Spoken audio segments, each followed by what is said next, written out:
Just sell, Peter. Shut the f*** up, Tiffany! My altcoins are gonna moon! You don't know shit about blockchain! Model gang for life! Ripple's gonna put Junior through college and I'm gonna have 3 Lambos, bitch!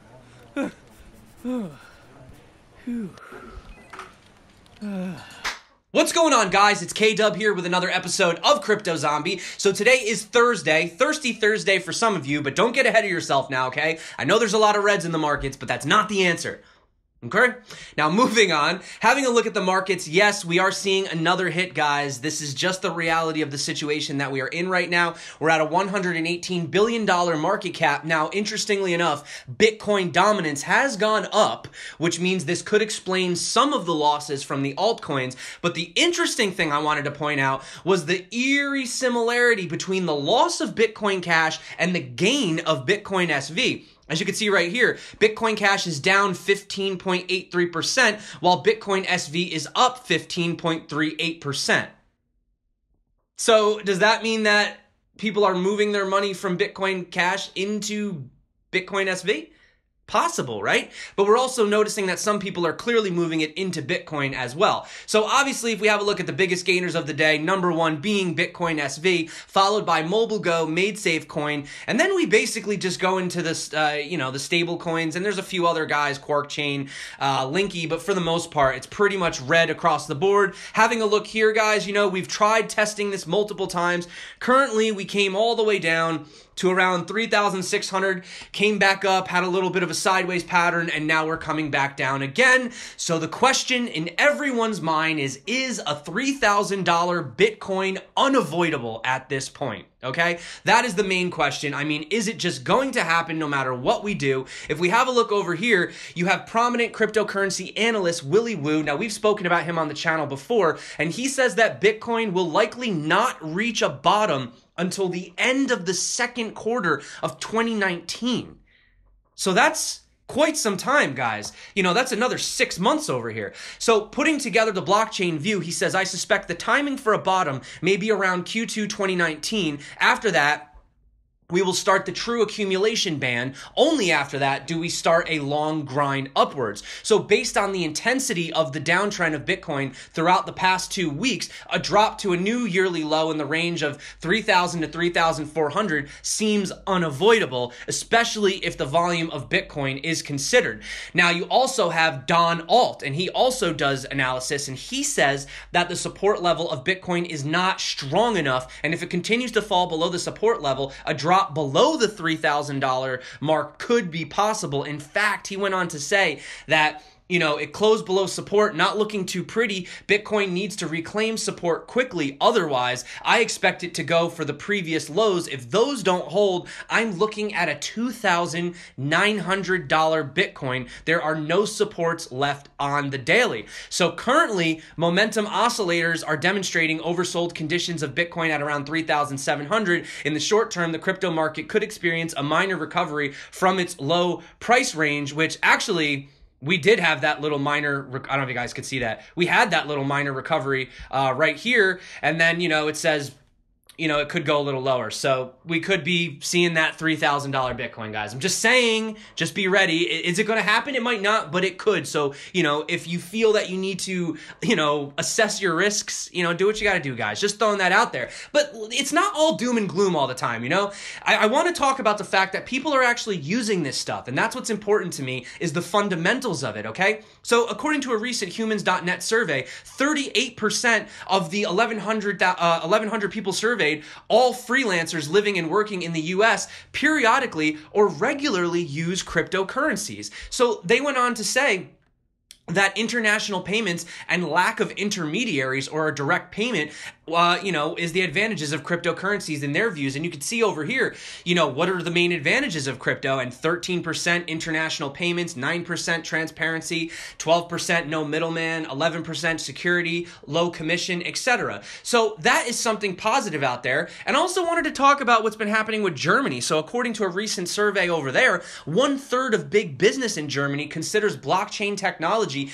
as revolutionary as the internet. So in addition to things like artificial intelligence and Internet of Things, blockchain technology is one of the current 3 areas of development with tremendous potential. In fact, 15% of German companies think that blockchain will change society and the economy as much as the internet did. Larger companies with 500 or more employees actually go on to say that they are twice as likely to hold that opinion. At the same time, around 46% of them unfortunately think that Germany's a latecomer to the game, which is strange because we're here calling ourselves early adopters and these guys are feeling that they missed the boat. So this just shows you the interest from different countries and different institutions and different enterprises as well. Now, off that topic, we already know the power of what crypto can do worldwide to these unbanked, underdeveloped countries, right? People that don't have access to the same tools that we do. So Bill Gates went on and he still supports it and says that digital currencies are going to help the poor. You know, he talks about the underbanked and he suggests that the world's poor may not have financial tools to go about their lives, but that their labor and intellect shouldn't be underestimated. An inefficient cash economy risks dragging them further into poverty. So he maintains that the transformation of underlying economics behind the status quo through the digitalization of money and related financial systems has the potential to directly help those currently living in poverty. It can also help develop essential areas such as health and agriculture, as it is already doing in some parts of Africa.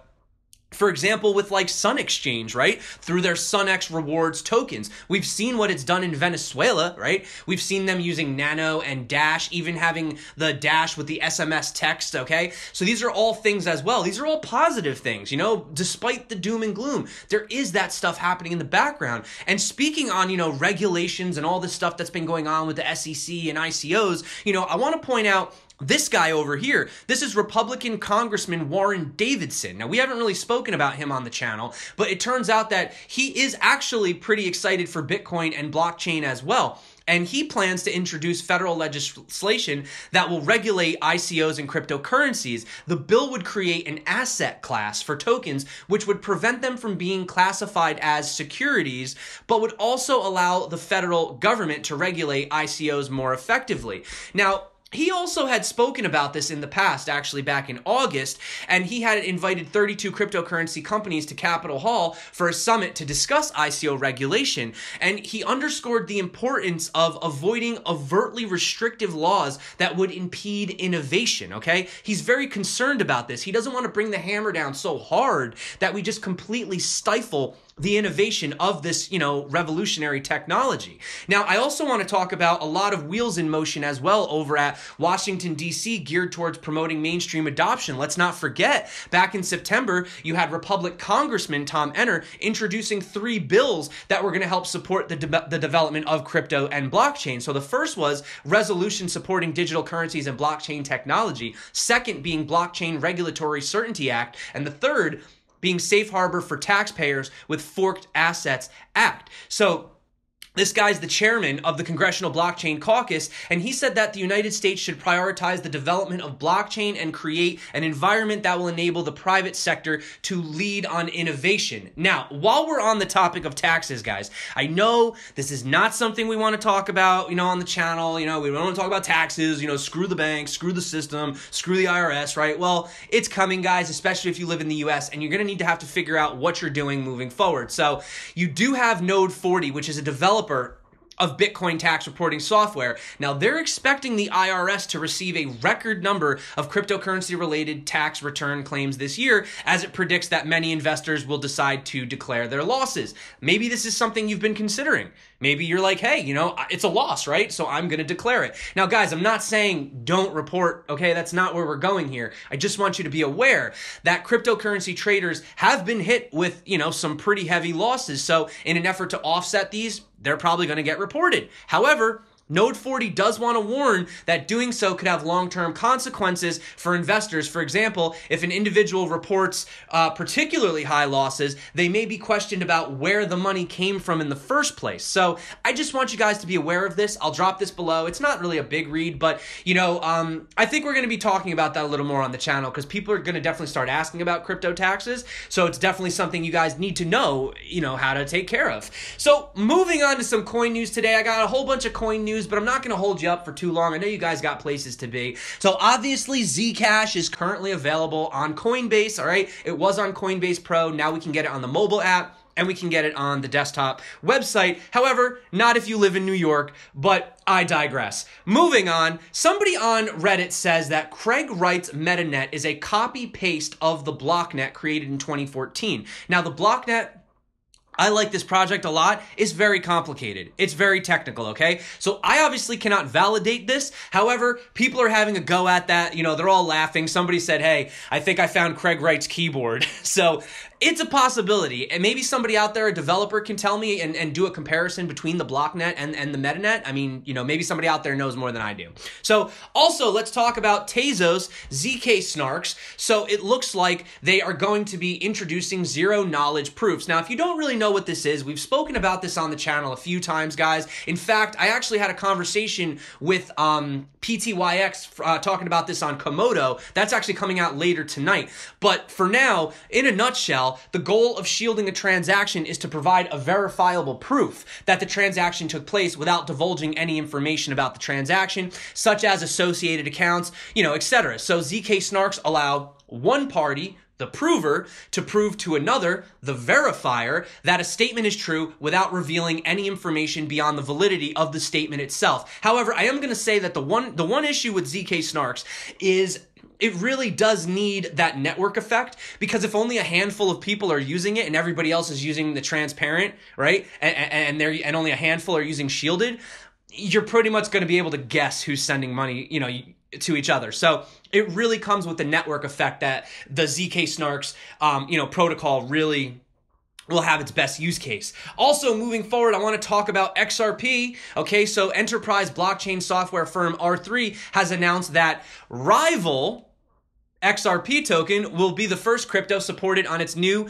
universal payment settlement platform, Finextra. So this is dubbed Corda Settler.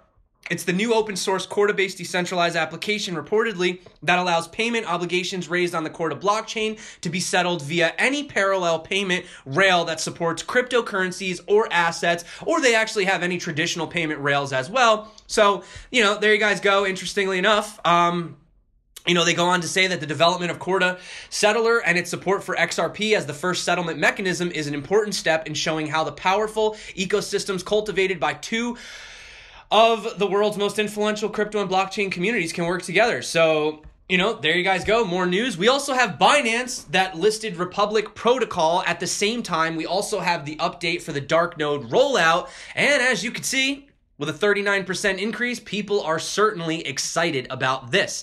Now, do you guys remember, if you saw the episode the other day where we had the sheep that you could feed? Well, check this one out. Look at this. Look how quick this guy pays in Nano. Boom, sent.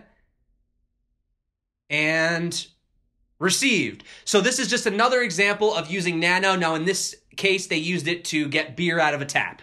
Okay, but it's just another good use case to show you, how fast some of these cryptocurrencies are. Nano is extremely fast. So that's just a great example of that right there. Now, guys, I love ERC standards, all these different things, collectibles on the blockchain. Well, this one's a little different. So this actually comes out of Kyber Network, and this is ERC 1257. So without going into crazy amounts of detail, they say that one of the biggest problems is difficulty in tracking payments made by smart contracts, which unfortunately hinders the adoption of decentralized token payments. So for an ERC 1257, they are proposing a proof of payment standard to record payments made by both humans and smart contracts. The first implementation recently went live on the mainnet. If you guys want to read more of the technicals, you can obviously scroll down here. But the cool thing is they have a widget that you can use, and their widget will interact with the payment contract. So whenever an entity makes a payment via the widget, an event log is emitted by the payment contract, which can then be used to track the payment. Hence, companies who have integrated the widget should find it much easier to monitor and process payments. Now, moving on, I wanted to talk about this exchange. So LXDX, I've been keeping my eye on this one. And this was actually co-founded by former SpaceX engineer Joshua Greenwald. So they say that it's going to become the first exchange to issue stock through a security token offering, allowing investors to purchase cryptocurrency tokens that represent ownership. So in LXDX's case, the tokens will represent direct ownership of the exchange. Also, you'll have rights to a dividend. So they're going to issue 5 million tokens, which will collectively represent 10% share in ownership. And, you will be given, the dividends of the exchange's quarterly adjusted gross revenue. So there you guys go. So this is just bringing crypto even closer to the real world, Now, let's talk about exchanges, guys. So a recent study has found that pump and dump schemes account for about $7 million worth of trading volume per month. Yeah, it's crypto. Is anybody surprised about this news? I mean, yeah. Anyway, moving on. So we have Coinbase. They have a 17-person team that's currently exploring decentralized ID solutions. Now, we have a lot of these solutions currently right now. I'm not really jumping for joy over this, but I will monitor this and I'll be interested to see how this rolls out over the course of the next year. So that's just something to kind of take away. But here's some pretty cool news. So there was this company that actually came out in 2014 and they were called Hungry.dk, and they used to offer Bitcoin payments, but due to the really slow network and high fees, forget about those crazy fees that we had when Bitcoin was super sluggish back at the when we were having the all-time high with volume. So they decided to discontinue it, but essentially they've rolled it back out again. So now people in Hungary can now order at over 1,500 different restaurants using Bitcoin. So that's pretty freaking awesome, guys. And some other good news, Australia's first and fully accredited blockchain course is officially here. Developed by Australian Institute Blockchain Collective and titled the Advanced Diploma of Applied Blockchain, the course comes with 8 modules, including 6 core modules and 2 electives. But nobody cares about the space, right? It's totally dead. Just throw in the towel, right? Anyway, just had to be a little sarcastic there, because what I think is kind of funny is looking at these news articles. Now, I like to pull ones just from traditional news outlets just for fun. And here's an example of Wells Fargo says a computer glitch is partly to blame for an error affecting an estimated 545 customers who lost their homes. The giant bank filed papers with the SEC last month, revealing it incorrectly denied 870 loan modifications. About 60% of those homeowners went into foreclosure. And this is a centralized system, guys, and this is exactly why I feel like you talk to your blue in the face, but this is why we need to change the way that the current system is run. But I digress, guys. You know what? Let's just talk about more price predictions because they're fun. So Mark Yusko believes that cryptocurrencies will 20x in the next decade. And if that doesn't make you guys happy, we now have Dash Ducks. So yes, guys, you're seeing a lot of these pop up. Apparently, you could feed sheep, you could feed goats, you could feed ducks. So apparently, you send them some Dash, and then the ducks get fed. You can also send them Twitch bits as well, since this is on Twitch. That duck is really close to the camera right now. Okay. All right, anyway, guys. So that being said, that's it for the day. I also want to let you guys know that in case you weren't aware, the second issue of the Blockchain Brief has come out. Now, this is the second issue of the rebranded Blockchain Brief. The Blockchain Brief has been around for quite some time, but this is the revamped. We've kind of made it more of a fun magazine, It used to be more of looking at, research and stuff like that. So now it's just more of a fun place, guys. Also, we're doing a giveaway for a Coldlar Pro wallet. I think they're $660 a pop. So if you guys want, we're giving away 2 of those in this issue's magazine. And also, if you guys are unsure about it, it's $5 a month, but I get it, guys, I get it. So we do give away the first half of, it's the first third of the magazine totally free if you guys want to just read through, kind of see how you feel about it. This is my article right here, actually, on trading and volume supply and stuff. So if you guys want, you can come down here. And yeah, basically, guys, for those of you who don't know, it's really just a fun magazine. It's not designed to chill or push any really thing of any sort. It's actually quite good for beginners. We go into fundamentals of the space. There's some basic TA in there and stuff. These are the founders, obviously. These are the guys that do the research. Crypto Lark, myself, Crypto Candor, Hishoshi, Crypto 99, Captain Crypto from Altcoin Buzz, Kevin from Bitcoin for Beginners, Alex Saunders, Jesse Kaz, he's a writer, and also Michael from the Crypto Basic podcast as well. And we also feature random people every so often. So that being said, guys, if you guys want, that is available, but you don't have to do do anything. You don't have to purchase a freaking newsletter. You just have to stop by, say hello. That's enough from me, guys. Obviously, I love you. Everyone that's been liking, subscribing, commenting, you guys mean the world to me. Seriously, you're freaking awesome. You rock. Thank you so much again. And yeah, that being said, I hope you guys enjoy this last day until the weekend, and I will be seeing you very shortly. Also tonight, I have a video coming out with PTYX. We're talking about the Komodo ecosystem. We're talking about the sapling update, also crypto conditions, and some other pretty exciting stuff as well. If you guys are, Komodo or fans or into Komodo, you might be pretty interested in that update. So that's it, guys. That's it for me. I'm out. My name's K-Dub. This is Crypto Zombie. Until next time, stay crypto. Have a freaking awesome day, and peace out.